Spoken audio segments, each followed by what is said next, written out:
Palhetas. Distribuição Sinapse.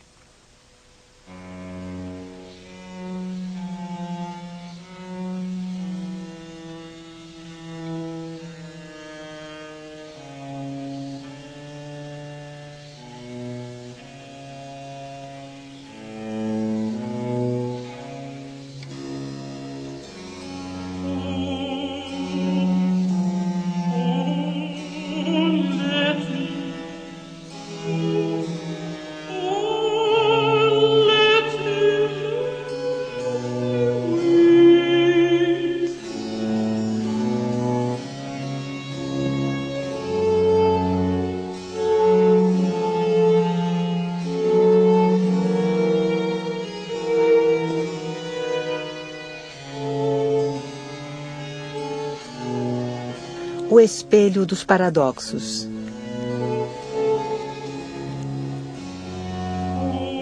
Autorretratos. Rembrandt van Rijn.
Em 1428, Masaccio pinta cenas da vida de São Pedro para a Capela Brancati, na igreja de Santa Maria do Carmo, em Florença. Ele se coloca entre os ouvintes do Sermão de Pedro. Seu biógrafo, o pintor Giorgio Vasari, relata que o retrato foi executado com a ajuda de um espelho. Meio século mais tarde, em uma epifania, na qual atribuiu aos Reis Magos os traços da família Médicis, Botticelli aparece no canto da cena. Na mesma época, Dürer pinta a si mesmo no centro de O Martírio dos 10.000 Cristãos, ou no canto de A Adoração da Santíssima Trindade. Ele também usa a si próprio como tema de seus quadros. Em um século, o anônimo pintor artesão se tornou um personagem que lida com príncipes, que ousa representar a si mesmo como aos nobres e que assina suas obras. No século XVI, o autorretrato tornou-se um gênero à parte. Rafael, Parmigianino, Tiziano, Tintoretto. Para Rembrandt, o autorretrato será uma atividade constante. Desde os 20 anos até a sua morte, aos 63 anos, o pintor desenhou, gravou e pintou seu próprio rosto quase uma centena de vezes.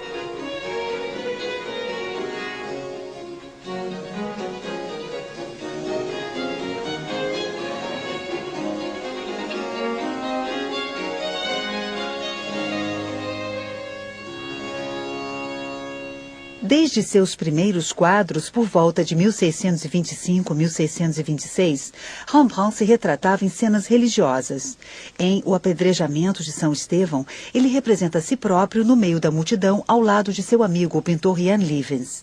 Ou ainda, pinta uma cena não identificada da história antiga, ou do Velho Testamento. Atrás do cetro do rei, o jovem Rembrandt. Mais tarde, estabelecido em Amsterdã e bastante conhecido, ele pinta a si mesmo com sua jovem esposa, Saskia, em trajes renascentistas. Ele levanta sua taça, rindo, diante de uma mesa posta. Um cliente de uma taverna com uma prostituta sentada no seu colo ilustra a parábola do filho pródigo que dilapida sua fortuna. É também uma maneira irônica de se proteger das tentações da riqueza. Na mesma época, Rembrandt, inspirando-se em Rubens, o pintor mais famoso da época, pintou a elevação da cruz. Ele se colocou bem no centro, entre aqueles que crucificavam Jesus Cristo.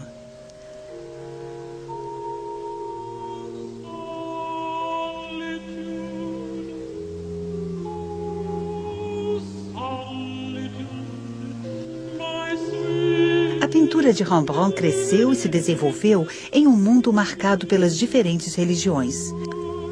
Se o homem podia se passar por uma espécie de livre pensador afastado das igrejas, ele era também impregnado por tradições espirituais. Eremitas, filósofos, sábios, magos, padres, profetas e santos aparecem em seus quadros.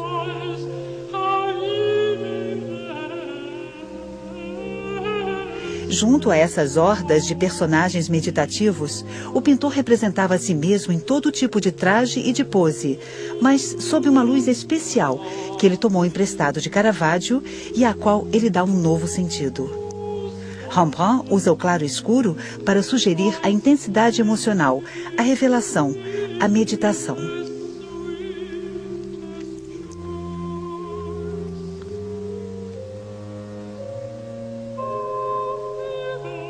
A vaidade, um gênero de pintura muito comum na época, abre um espaço emblemático.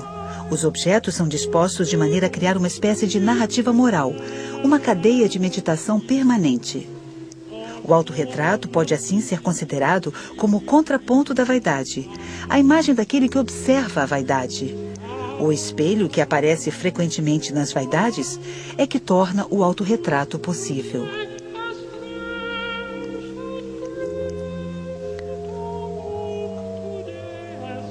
Tendo se tornado a partir do século XIV um objeto doméstico comum, o espelho intriga pintores e sábios. Os cientistas descobrem no espelho paradoxos da simetria e do infinito. Os pintores, os paradoxos da representação e do olhar refletido. Um pintor austríaco, Johannes Gump, contemporâneo de Rembrandt, revela o dispositivo. O pintor é posicionado ao mesmo tempo no eixo do espelho e no da tela. Para observar seu próprio reflexo, ele deve então virar regularmente a cabeça ou os olhos, e é assim que Gump pinta a si mesmo. O cachorro e o gato que se ameaçam talvez estejam ali para lembrar que o olhar aos poucos elaborado pelo pintor é o produto de um longo combate. Daí a tensão frequente que percebemos nos autorretratos. A tela se torna, por sua vez, uma espécie de espelho, e o espectador terá a impressão de que os olhos do pintor o estão observando. Será que o espelho tornou os retratos fiéis? Rembrandt foi representado muitas vezes por seus alunos. Por muito tempo, muitas dessas telas lhe foram atribuídas. O rosto visto pelos outros se parece muito com o rosto que mostram seus autorretratos. Mas não é exatamente igual, pois, outro paradoxo, a imagem refletida é invertida. O lado esquerdo, pintado como é na verdade percebido pelo espectador como o lado direito de um rosto que estivesse à sua frente. Como os rostos raramente são simétricos, a imagem do autorretrato é enganadora. Se o pintor se mostra enquanto trabalha, ele tem de enfrentar outra consequência desse paradoxo. Para os destros, a palheta e o tento ficam na mão esquerda, e é a mão direita que maneja o pincel. A imagem no espelho inverte essa relação. Portanto, os pintores clássicos deviam trapacear para transformar sua mão esquerda em mão direita. A radiografia de um autorretrato da National Gallery de Londres mostra que Rembrandt, no início, pintou a si mesmo tal qual ele se via. Mas o pintor preferiu depois apagar os instrumentos para não parecer canhoto. Mais tarde, os pintores não teriam mais nenhum cuidado com a camuflagem. David, Manet, Van Gogh ou Cézanne pintavam a si mesmos exatamente como se viam. Sua mão esquerda tornava-se uma mão direita que segurava a palheta. As fotografias provam que Cézanne era, na verdade, destro. Caillebotte, em um autorretrato, mostra a decoração exatamente como ela aparecia refletida num espelho. Parece que ele pinta com a mão esquerda. E o moinho de la Galette, de Renoir, que ele possuía, também aparece invertido.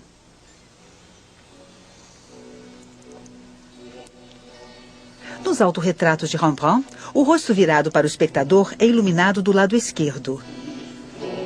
Duas exceções: o autorretrato em Washington e o autorretrato em Colônia. Essa técnica de estúdio do pintor que trabalha diante de um objeto iluminado pela esquerda é a mais frequente. O pintor destro pode distribuir suas pinceladas mantendo a luz do lado certo do pincel. Assim, ele sempre vê o que ele fez sem ser incomodado pela sombra da sua mão. E como seu modelo é iluminado pela mesma fonte de luz, há uma relação direta entre as modulações da imagem e os gestos do pintor. Na gravura, o princípio é o mesmo. A densidade dos traços gravados sobre uma placa de cobre indica o sombreamento. Mas como a tiragem da prova sobre papel se faz por contato, o desenho é invertido. A maior parte dos autorretratos gravados de Rembrandt mostra, portanto, uma iluminação que parece vir da direita. O tamanho dos quadros varia muito. 15 centímetros de altura para o retrato de Munique e 1,35 m para o da coleção Frick. Certos retratos foram cortados pelos colecionadores. Em 2 dos retratos ovais do Louvre, podemos distinguir farpas na beirada da madeira e as pinceladas são interrompidas bruscamente. O outro retrato, ao contrário, mostra a chanfradura original. O claro escuro impõe a Rembrandt uma técnica de composição razoavelmente constante. O pintor utilizava uma preparação uniforme de claridade média e de tom avermelhado que muitas vezes ficava aparente em certos pontos. Ele começava por um esboço leve em meia tinta e construía seu quadro distribuindo as tintas escuras em finas camadas e depois as claras em camadas mais espessas. Ele terminava pelas partes mais iluminadas ou pelos reflexos, que em geral eram as zonas mais emplastradas. Nos primeiros autorretratos de 1629, as pinceladas eram visíveis. Os cachos da cabeleira eram sugeridos por pequenas curvas traçadas com a ajuda do cabo de um pincel aplicado sobre tinta ainda fresca. A preparação subjacente era assim descoberta e dava um tom avermelhado aos cabelos. Essa rapidez de execução, essa aparente falta de acabamento, deve ter chocado muitos dos seus contemporâneos. Uma grande parte do rosto ficava na sombra, o que contrariava as regras dos retratos em voga na época. O espectador confronta-se com uma imagem contrastada, incompleta, que ele terá de completar com sua imaginação. O autorretrato com o gorro e a corrente de ouro, que está exposto no Louvre, pintado sobre um painel de madeira oval, foi pintado 4 anos mais tarde. A imagem foi composta sobre uma preparação castanho-avermelhada visível nos cabelos. Podemos perceber até mesmo a textura da madeira. Sobre essa preparação, para compor o fundo, uma camada cinza ligeiramente translúcida. O rosto, muito mais compacto, é composto por pequenas pinceladas fechadas. Rosa nas bochechas, amarelo em volta dos olhos e no nariz, cinza na parte inferior do rosto, verde perto das orelhas, carmim e preto para os lábios. As pontas do bigode são gravadas com o cabo do pincel com a tinta ainda fresca. À esquerda, os cabelos são desenhados. Pequenas pinceladas em curva espalham um pigmento preto bastante fluido sobre o fundo avermelhado mais claro. À direita, na sombra, o mesmo preto foi utilizado, mas de maneira mais densa.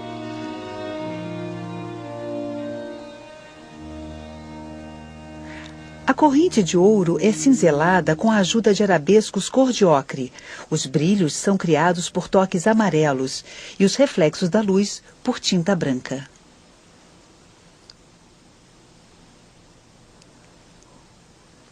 No autorretrato da coleção Frick, datado de 1658, as pinceladas se adaptam às texturas.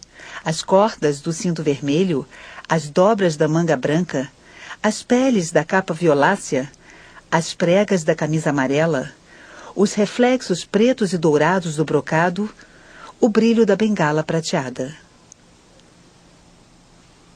Mais uma vez, pinceladas muito mais finas esculpem o rosto e sugerem rugas, inchaços, rubores, brilhos pálidos.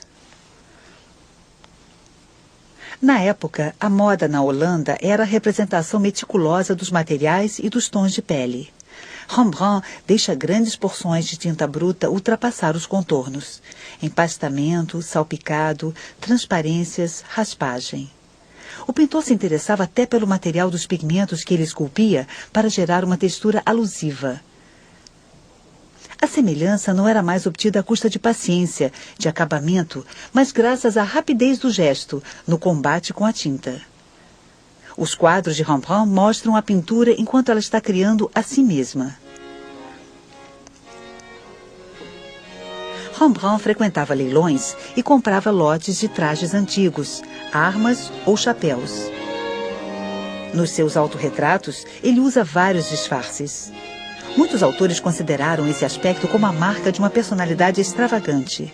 Porém, acessórios e situações muitas vezes tinham outras explicações.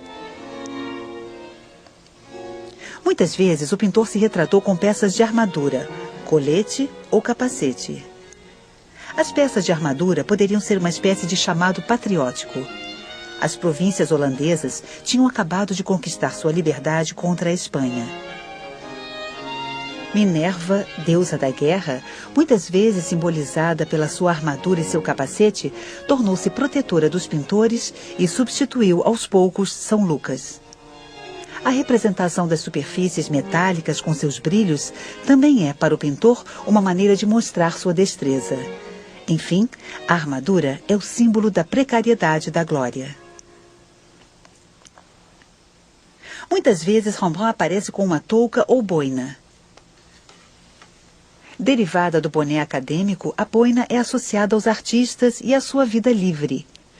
Ela está presente em uma gravura de Lucas de Leyde, talvez um autorretrato no qual Rembrandt tenha se inspirado. Como metáfora, a boina pode simbolizar a genialidade artística.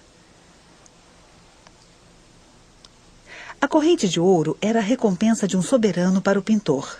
Tiziano havia recebido uma de Carlos V, Vasari de Pio V, Rubens de 3 soberanos. Rembrandt se retrata com diversas correntes de ouro, mas é pura ficção, pois ele não estava ligado a nenhum soberano. O metal amarelo com seus reflexos também era um teste de virtuosidade pictórica. E o ouro é uma discreta lembrança da vaidade dos ricos. Ao deixar Leyde, tranquila cidade universitária, para ir para Amsterdã, capital cosmopolita, o pintor mudou de status. Baseando-se no exemplo de Rubens, que se retratou com um altivo chapéu debruado, Rembrandt se retratou como burguês usando um chapéu. Como haviam feito antes Rafael, Michelangelo ou Tiziano, o pintor assinou pela primeira vez uma obra apenas com seu nome de batismo, Rembrandt.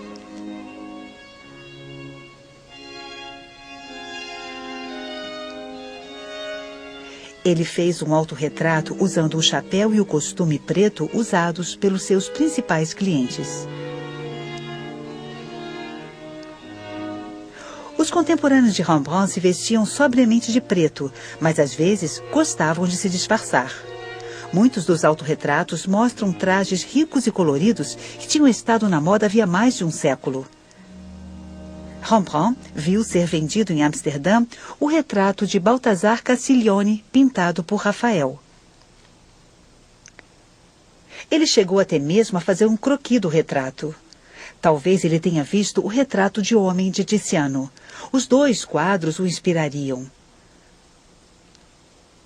Aos 34 anos, ele retratou a si mesmo em um traje renascentista, na mesma posição altiva que os personagens dos grandes pintores italianos. No autorretrato em costume oriental, a pluma, o turbante, a capa, a túnica de cetim e o cinto formam um catálogo de matérias difíceis de serem representadas na pintura. A pelagem do cão, pintada mais tarde, cria um contraponto irônico a essas texturas. O personagem talvez derive do Rei Mago de um quadro de Rubens.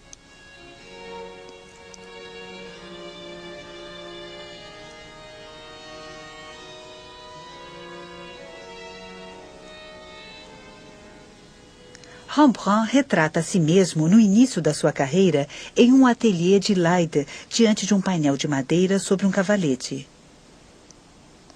Ele só voltaria a fazer outros autorretratos como artista 26 anos mais tarde. De fato, a partir de 1652, nos autorretratos pintados, um de seus trajes mais frequentes era uma espécie de blusa com o colarinho aberto e com a cintura presa por um cinto. Era o seu traje de trabalho, que aparece em uma série de gravuras que mostram Rembrandt perto de uma janela enquanto desenha. Os pintores da sua época representavam-se muito bem vestidos. Rembrandt retrata a si mesmo no trabalho sem afetação. Ele aparece desarrumado usando estranhos turbantes disformes. No quadro do Louvre, a palheta e o tento são, com o rosto, os únicos elementos que saem da sombra. No quadro de Kenwood House, aparecem os mesmos instrumentos de trabalho. Os arcos de círculo do fundo foram alvo de várias especulações. Símbolos cabalísticos? Atributos da perfeição divina? Figuração da arte? Ou sinais da virtuosidade do artista capaz de traçar um círculo perfeito à mão? Talvez devamos ver nesses arcos apenas um esboço de um mapa mundi, como vemos tantas vezes na pintura holandesa do século XVII. Uma maneira para o velho pintor de mostrar que tem consciência da sua universalidade, ou talvez outra lembrança da vaidade do mundo. Última máscara, a do velho sábio. Rembrandt representa a si mesmo como São Paulo. O santo pode ser reconhecido pelas escrituras e pela espada que sai do seu casaco. Paulo foi a principal fonte de inspiração dos teólogos da Reforma porque pregou a doutrina da justificação pela graça. Um dos quadros mais enigmáticos é o de Colônia.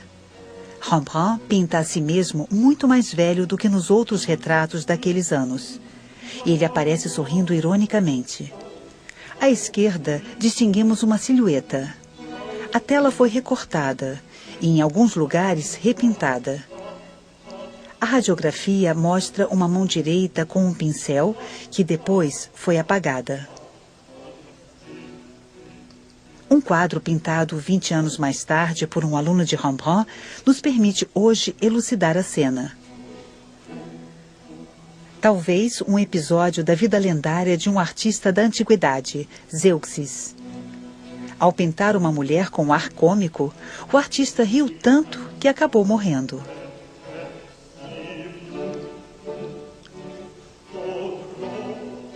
Rembrandt foi algumas vezes acusado de pintar personagens feios em um universo escuro. Pintar a si mesmo muito mais velho e fazendo uma careta pode ter sido uma maneira de defender a sua originalidade. E a alegoria era clara. Diante da velhice e da morte, todos os pintores são iguais. A contemplação do próprio rosto representa para Rembrandt a meditação sobre os simulacros e sobre a vaidade da carne. Quando jovem, ele começou a testar em si mesmo a expressão das emoções. A sucessão dos autorretratos representa a história do rosto. Cabelos grossos e crespos, nariz grande, rosto maciço, boca muitas vezes entreaberta como se o homem tivesse dificuldade para respirar. Rembrandt sabe que é desprovido de graça. Ele observa os estragos do tempo, da adolescência desgrenhada à maturidade triunfante e da maturidade à decrepitude da velhice. O trabalho, as vigílias de estudo, as preocupações financeiras, os lutos familiares desenham bolsas sob os olhos, marcam as rugas, burilam o rosto. Essas metáforas da linguagem diária provêm do vocabulário da arte. o tempo trabalha como um artista sobre os rostos humanos. A sucessão dos autorretratos é rigorosa como uma aula de anatomia. Em seus autorretratos pintados, Rembrandt muitas vezes está com os olhos na sombra, sinal, na época, de um espírito perturbado e pensativo.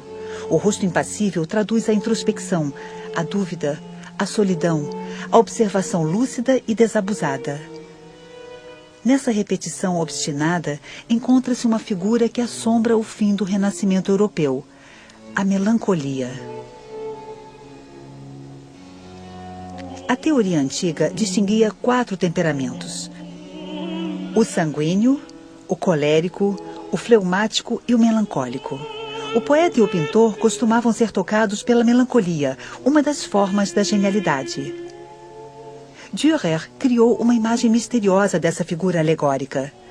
Durante a vida de Rembrandt, o britânico Robert Burton publicou a sua Anatomia da Melancolia. O Hamlet de Shakespeare, as Madalenas de Georges de Latour, o Aristóteles pintado por Rembrandt também são imagens da melancolia.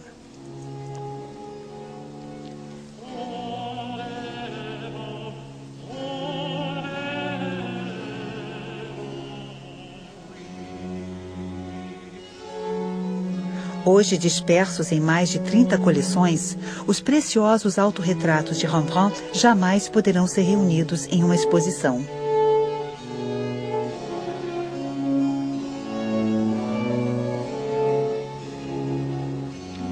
A reconstrução artificial das imagens nos permite recriar um museu imaginário e reatar o fio da narrativa de Rembrandt. Porque esses quadros também são uma narrativa. Cada retrato ecoa os outros quadros que estão criando a si mesmos. E será que nesses outros quadros não encontramos às vezes o olho do pintor discretamente dissimulado em meio ao movimento da imagem?